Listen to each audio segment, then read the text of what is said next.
Footage released by authorities showed a Texas man pointing his gun at a Houston police officer before being shot to death on Thursday. The man, Marco Antonio Saavedra, 44, was pulled over in Pasadena, Texas, after running a stop sign Thursday when he ignored officers' request to stay in his vehicle. The video showed Saavedra getting out of his white sedan.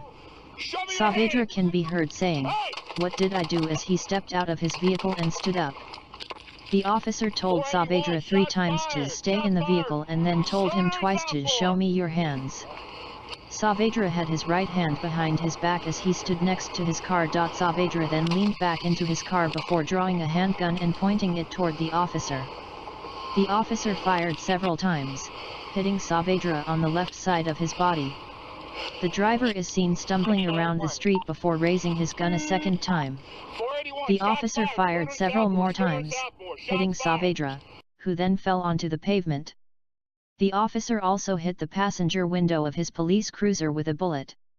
It was not immediately clear if Saavedra fired any shots. The Pasadena Police Department identified the officer involved in the shooting as Mark Adams, 40, a 13-year veteran of the force, Click 2 Houston reported.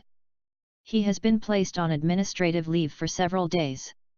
Pasadena Police Department Assistant Chief Josh Bruger said Adams was obviously shaken up. Anytime an officer is placed in a position where he has to take somebody's life, it's a stressful situation, Bruger said. It's unfortunate the officer was placed in the position, but when the suspect points a weapon directly at the officer really has no choice but to defend himself. Bruger told reporters Thursday the shooting appeared justified, but the case would be presented to a grand jury. Pasadena police spokesman Vance Mitchell said Saavedra had arrest warrants on aggravated assault charges and for violating his bond.